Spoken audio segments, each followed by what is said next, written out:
खबर यूपी के झांसी से है, जहां ललितपुर में कुर्मी समाज के एक व्यक्ति के साथ हुई घटना को लेकर अखिल भारतीय कुर्मी क्षत्रिय महासभा ने इस घटना की कड़े शब्दों में निंदा करते हुए पुलिस उप महानिरीक्षक को प्रार्थना पत्र देकर घटना के आरोपियों को तत्काल गिरफ्तार किए जाने की मांग की है। अखिल भारतीय कुर्मी क्षत्रिय महासभा के बुंदेलखंड अध्यक्ष अवधेश निरंजन ने बताया कि जिला ललितपुर के ग्राम गौना के रहने वाले हुकुम सिंह के 45 वर्षीय पुत्र इंदल सिंह का गांव के ही श्री कृष्ण गोपाल, गुड्डू राजा, नानू राजा आदि 9 लोगों ने घर में घुसकर तोड़फोड़ की तथा उनके ऊपर डीजल छिड़ककर आग लगा दी। उनकी हालत नाजुक होने पर उन्हें ललितपुर से झांसी रेफर किया गया, लेकिन हालत ठीक नहीं होने पर झांसी से ग्वालियर रेफर कर दिया गया है। उनकी हालत अभी भी खतरे से बाहर नहीं हुई है। 7 लोगों को नामजद किया गया है, जबकि 2 से 3 लोग अज्ञात थे, लेकिन पुलिस ने अभी तक केवल 2 लोगों को गिरफ्तार किया है, जिससे पूरे पटेल समाज में आक्रोश व्याप्त है। उन्होंने बताया कि खेती किसानी कर पीड़ित परिवार का भरण पोषण करते थे और पूरे परिवार की जिम्मेदारी उनके ही कंधों पर थी। ये बहुत ही दर्दनाक घटना है और महासभा इस घटना की घोर निंदा करती है। ज्ञापन देने वालों में गुलजारी लाल निरंजन, राम गोपाल निरंजन, राम किशन निरंजन, गुलाम निरंजन, ND सूबेदार, इंजीनियर वीरेंद्र निरंजन, विनोद पटेल, सुमित पटेल, आलोक पटेल, महिपाल पटेल, महेंद्र निरंजन, ऋषि पटेल, ज्ञान गौर, जयप्रकाश गौर, डॉक्टर अरुण पटेल, सतीश पटेल, हिमांशु पटेल आदि मौजूद रहे। झांसी से दीप न्यूज के लिए दीपक चंदेल की रिपोर्ट। अखिल भारतीय कुर्मी क्षत्रिय महासभा का एक प्रतिनिधि मंडल ग्राम गौना, थाना नारायण, जिला ललितपुर में 6 तारीख को एक दुसाहसिक इस टाइप की घटना हुई कि माने रोंगटे खड़े कर देने वाली घटना है, जिसमें हुकुम सिंह के बेटे इंदर पटेल ने गुम्मे का व्यापार किया था किसी गांव के ही लोगों के साथ में। तो उन्होंने क्या किया कि वो गुम्मे के पूरे 7 लाख के गुम्मे उन लोगों ने बेच दिए।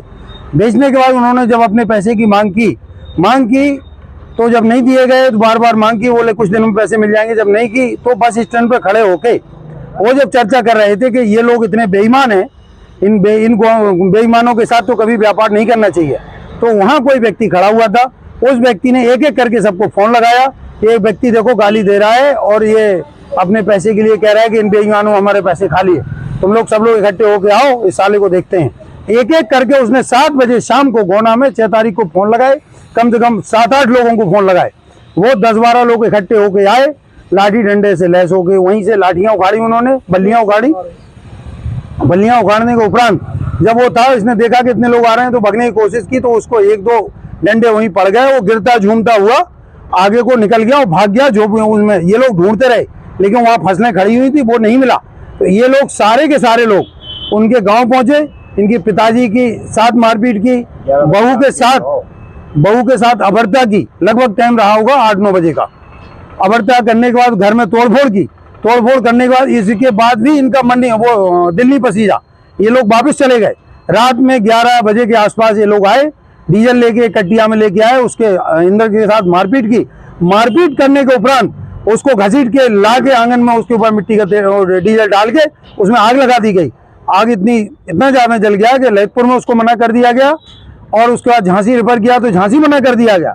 आज की डेट में मरणासन स्थिति में अपनी ज़िंदगी से जूझ रहा है, ग्वालियर में भर्ती है। हमारा आप सब लोगों से, मीडिया वालों से विशेष करके अनुरोध है कि इस टाइप के जो पूरा एक ये लोग इस टाइप के प्रवृत्ति के लोग, एक सामंतवादी लोग, इन लोग इकट्ठे हो गए और पूरा एक गरीब आदमी, गरीब किसान के साथ इन लोगों ने जो घटना की है, ये निंदनीय है। और अखिल भारतीय कुर्मी क्षत्रिय महासभा आपके माध्यम से इनको बताना चाहती है कि यदि निर्णय नहीं हुआ और इन लोगों के लगातार इन लोगों को फोन आ रहे हैं, इनको डराया जा रहा है, धमकाया जा रहा कि अगर ऐसा नहीं करोगे तुम्हारे नाती को भी मार देंगे, तुम्हें भी मार देंगे, पूरे परिवार को खत्म कर दिया जाएगा। तो आप सब लोगों से निवेदन हमारा यह है कि ये हमारी आवाज माननीय मुख्यमंत्री जी तक, राज्यपाल महोदय, प्रधानमंत्री तक पहुंचाएं, क्योंकि ये डंडा इन लोगों को भी तो चले कि ये क्या तुम लोगों ने किया है, क्योंकि इन लोगों के खिलाफ पूरे गांव में, क्षेत्र में आवाज उठाने वाला कोई नहीं है। तो मेरी माननीय मुख्यमंत्री जी से मांग करता हूं कि इन लोगों के खिलाफ कड़ी से कड़ी कार्रवाई की जाए और जो बुलडोजर का कार्यक्रम है इन लोगों के साथ भी किया जाए।